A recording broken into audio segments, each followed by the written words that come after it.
بڑے عظیم صحابی رسول ہیں حضرت ابو دجانہ رضی اللہ تعالیٰ عنہ.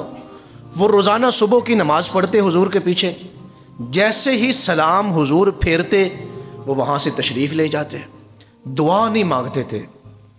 تو کسی نے شکایت کی کہ یا رسول اللہ صلی اللہ علیہ وسلم، حضرت ابو دجانہ نماز تو آپ کی اقتداء میں پڑھتے ہیں، آپ کے پیچھے پڑھتے ہیں، لیکن فوراً چلے جاتے ہیں، دعا نہیں مانگتے. تو آقا کریم صلی اللہ علیہ وسلم نے فرمایا ابو دجانہ کو بلایا جائے. جب حضرت ابو دجانہ کو بلایا گیا تو پوچھا آپ نماز پڑھ کے فوراً کیوں چلے جاتے ہیں؟ تو حضرت ابو دجانہ نے فرمایا کہ یا رسول اللہ صلی اللہ علیہ وسلم، جیسا کہ آپ جانتے ہیں کہ مدینہ منورہ میں کھجوروں کے باغ پکے ہوئے ہیں اور صبح کے ٹائم ٹھنڈی ہوائیں بھی چلتی ہیں مدینہ منورہ میں، تو جو میرا پڑوسی ہے اس کے گھر میں کھجور کا درخت لگا ہوا ہے اور وہ پکا ہوا ہے. اس درخت کی کچھ شاخیں میرے گھر کے سین کی طرف جھکی ہوئی ہیں، تو میں صبح اس لیے جلدی چلا جاتا ہوں کہ جب ہوا چلتی ہے تو کچھ کھجوریں میرے گھر کے سین میں گرتی ہیں. میں چاہتا ہوں کہ بچوں کے کمرے سے باہر نکلنے سے پہلے میں وہ کھجوریں اکٹھی کر کے دوبارہ ان کی حویلی میں ڈال دوں، ان کے صحن میں ڈال دوں، کہیں میرے بچوں کے منہ میں رزق حرام نہ چلا جائے. پھر اگلی بات بھی فرمایا ایک دن میرے بچے نے کھا لی تھی کھجور، میں یہاں سے تھوڑا سا لیٹ ہو گیا تو میرے بچے نے اس وقت منہ میں ڈالی تھی. یہ شکر ہے کہ میں پہنچ گیا وہاں پر، اس وقت میں پہنچ گیا، میں نے فوراً اس کے منہ میں انگلیاں ڈال کے اس کو قے کروائی ہے اور اس کھجور کو باہر نکلوایا. کتنی احتیاط ہے، کتنا خیال ہے رزق حلال کا، کتنی اپنے بچوں کے بارے میں فکر ہے کہیں وہ کھجور اٹھا کے کھا نہ لے. کیا ہمارے ہاں ایسا ہوتا ہے؟ ہم مسجد کی جو ہے وہ مسجد جیسی عظیم جگہ جو اللہ تعالیٰ کا گھر ہے وہ محفوظ نہیں. ہمارا زور لگے تو ہم قلین اٹھا کے لے جاتے ہیں، ہمارے بس میں ہو تو ہم پنکھے اتار کے لے جاتے ہیں، اور اس سے زیادہ اگر ہمارا بس چلے تو پھر ہم مسجد میں نمازیوں کی جوتیاں چوری کر لیتے ہیں، اور پھر ہم سمجھتے ہیں کہ ہمیں ایک اچھی زندگی، ایک پرسکون زندگی ہمیں حاصل ہوگی. وہ کیسے حاصل ہوگی؟ ویسے آپ کا کیا خیال ہے کہ جب کھانا سامنے ہو تو فوراً اس پہ ٹوٹ پڑنا کھانے والی چیز پہ، یہ انسانوں کا شیوا ہے؟ انسان ایسے کرتے ہیں؟ یہ تو جانوروں کا شیوا ہے کہ ان کو کھانا نظر آ جائے وہ فوراً کھانے کی طرف بھاگتے ہیں. انسان کی صفت تو یہ ہے کہ وہ کھانے کو پہلے دیکھتا ہے، اس کو چیک کرتا ہے، اس کے بعد کھاتا ہے. کیا ہمارے ہاں ایسا ہوتا ہے؟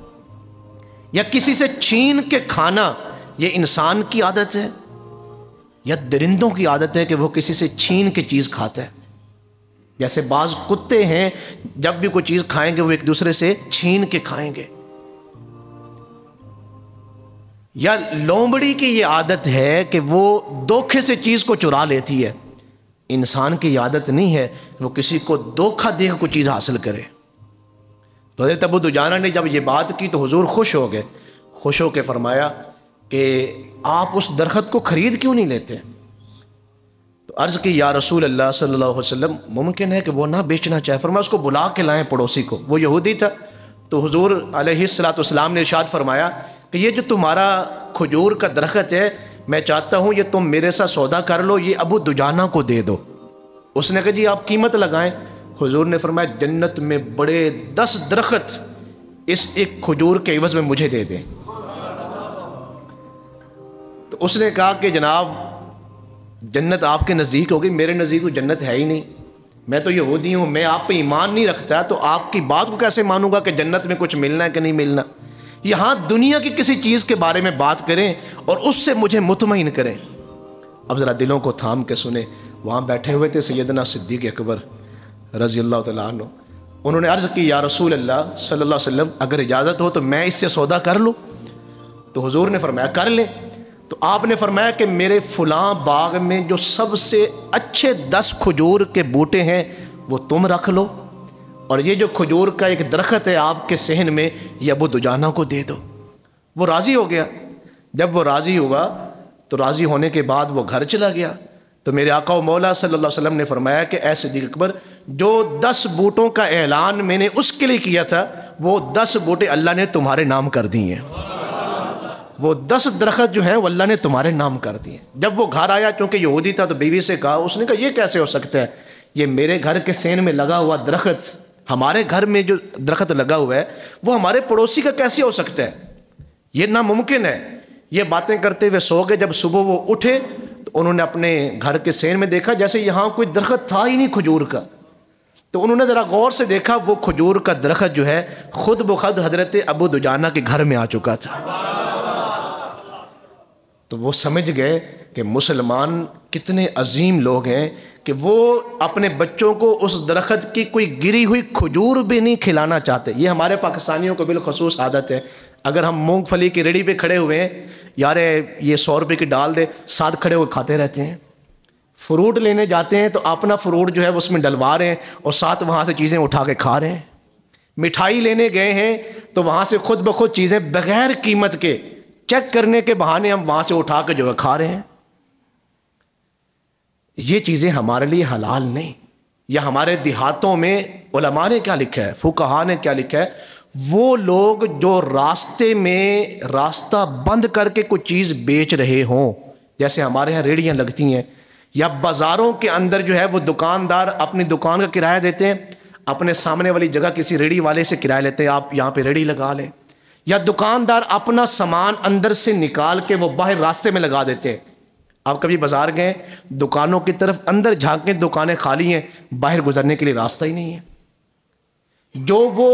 جو انسان، یہ مسئلہ سن لیں، جو انسان راستہ روک کے کوئی چیز بیچ رہا ہے، اس کا رزق جس سے وہ کما رہا ہے وہ حلال کا رزق نہیں ہے۔ اور فقہاء نے اس پہ پورے باب لکھے ہیں، جو بندہ راستہ بند کر کے کوئی چیز بیچ رہا ہے اس سے چیز خریدنا جائز نہیں ہے۔ آپ اس سے سودا نہیں خرید سکتے کہ اس نے راستے کو بند کیا ہوا ہے۔ یہ جو ہمارے روڈوں کے اوپر لوگ ریڑیاں لگاتے ہیں اور بعض دفعہ وہ ویڈیو بنتی ہیں، یا ہمارے جو اے سی صاحب ہیں یا ڈی سی صاحب ہیں، وہ اگر کسی کی ریڑھی وغیرہ اٹھا دیتے ہیں تو ہم وہ ایک چیز کو سر پہ اٹھایا ہوتا ہے، ان کو غریبوں کا خیال نہیں ہے، ان کو فلاں خیال نہیں ہے۔ بھئی آپ شریعت کا مسئلہ تو پڑھیں، یہ جو روڈ بنے ہوئے ہیں یہ کسی کی ذاتی ملکیت نہیں، یہ تو سرکاری جگہ ہے اور یہ لوگوں کے گزرنے کے لیے وقف کی گئی ہے، خاص کی گئی ہے۔ آپ وہاں یا بازار کے اندر بالخصوص آپ وہاں چلے جائیں، وہاں سے گزرنا مشکل ہو جاتا ہے۔ کس لیے؟ آگے جناب انہوں نے وہ اپنے سامان لگائے ہوتے ہیں۔ کتنے بڑے بڑے ہمارے سیالکوٹ میں مختلف بازار ہیں، لیکن آپ دن کو چلے جائیں تو وہاں گزر نہیں سکتے، رش کی وجہ سے نہیں، بلکہ وہ سارا بازار ہی لوگوں نے جو ہے وہ کور کر دیا ہے۔ تو ان سے سودا خریدنا، جس نے راستہ بند کیا ہوا ہے، اس سے سودا خریدنا فقہاء کے نزدیک جائز نہیں، چاہے وہ کوئی بھی ہو، کسی چیز کو بھی بیچ رہا ہو۔ اسی طرح میں جو بات عرض کرنے لگا تھا، ہمارے لیے صرف وہ حلال چیز ہے جو ہم نے اپنے پیسوں سے خریدنی ہے۔ اب ذرا دلوں کو تھام کے سنیں۔ حضرت ابو دجانہ کے گھر میں جب وہ کھجور دیکھی تو میاں بیوی نے کہا یہ کتنے عظیم لوگ ہیں مسلمان کہ انہوں نے رزق کے حلال کے اہتمام کے لیے بچوں کو چند کھجوروں سے بچایا، اللہ ان پہ کتنا راضی ہو گئے، اور ان کے رسول ان پہ کتنے راضی ہوئے کہ جنت ایک کھجور کے بدلے آپ سے سودا کرنے والے صدیق اکبر کو جنت میں 10 کھجوروں کے درخت دیے، اور پھر یہ کھجور کا سودا ایسا کیا ہے کہ ہم رات کو سوئے کیا ہے کہ سودا ہو چکا تھا، وہ کھجور خود بخود ان کے صحن میں چلی گئی ہے۔ اس لیے رزق کے حلال کی اللہ کے ہاں اور اللہ کے رسول کے ہاں بڑی اہمیت ہے۔ میں ایک ایمان افروز حدیث مبارکہ بیان کرنے لگا ہوں، آپ کو بہت زیادہ مزہ آئے گا۔ ایک صحابی رسول ہیں حضرت سعد بن معاذ رضی اللہ تعالیٰ عنہ، وہ حضور کی خدمت میں تشریف لائے۔ جب تشریف لائے تو آقا کریم صلی اللہ علیہ وسلم اپنی نشست پاک سے کھڑے تھے، تو انہوں نے آ کے حضور سے مصافحہ کیا۔ جب مصافحہ کیا تو حضرت سعد بن معاذ کے ہاتھ جو تھے وہ حضور کو سخت محسوس ہوئے۔